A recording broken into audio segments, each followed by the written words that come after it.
د دنیا او د آخرت په عدالت کې فرق. د دنیا عدالت معامله داسې وي چې په یو کس باندې دعوه وشي، بیا د عدالت ته لاړ شي او په عدالت کې د خلاف ټول ثبوتونه تلاش کړي، خو څه په لاس ورنشي عدالت والا ته.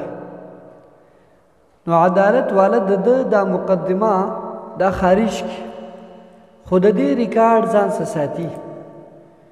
که دا کس څومره هم کوشش وکړي چې دا ریکارډ ځان نه ختم کړي، دا ریکارډ د ځان سره مه ساتئ، نو هغه د دې په دې وینا باندې چرته کې هم عمل نه کوي، بلکې دا ریکارډ هغه ځان سره ساتي. خدا الله رب العالمین نظام ته وګوره، د الله رب العالمین انصاف ته وګوره، رحم ته وګوره. چې کله انسان ګناه وکړي، الله رب العالمین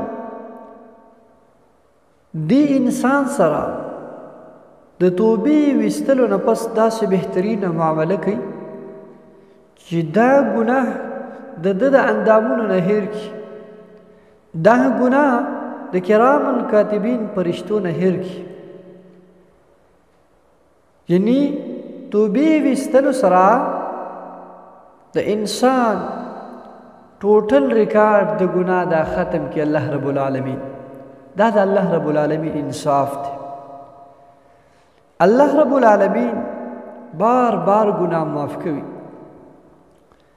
چې کله په اخلاص سره انسان توبه وباسي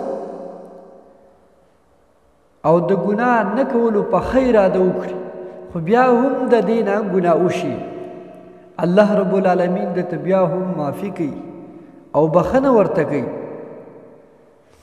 اگر که انسان په یوه ورځ کې 80 پیرې ګناه وکړي او 80 پیرې دې په اخلاص سره توبه وباسي، الله رب العالمین هر بار هر ځل د دې انسان توبه خامخا قبلوي.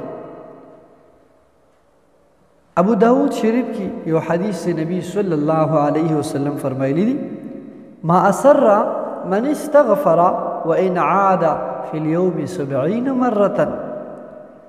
هغه کس همیشواله په ګناه نه دی کړی چې بخښنه غواړي د الله رب العالمین، اگر که وی دی د ورځې 80 ځله ګناه ولې ونه کړي.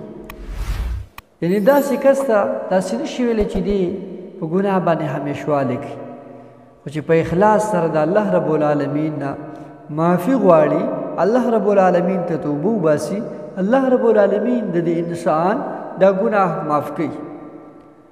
نو موږ مسلمانانو لا په حیثیت د مسلمان دا خبره په خپلو ذهنونو کې کینول پکار دي چې د الله رب العالمین سره محبت پکار دي، چې راول ګناه نه کول.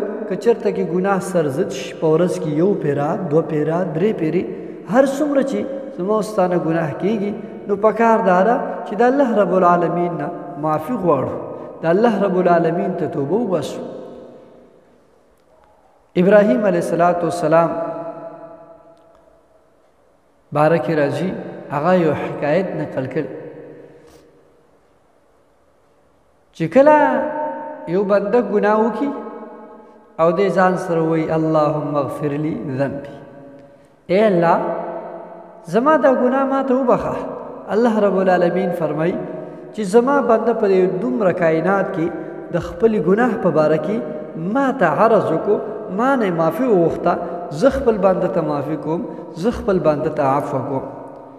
دا هم یو بهترین عمل چې انسان نه ګناه وشي، دی په اخلاص سره الله رب العالمین ته توبه وباسي. اللهم اغفر لي ذنبي، الله رب العالمین به د انسان توبه قبلوي او دته به مغفرت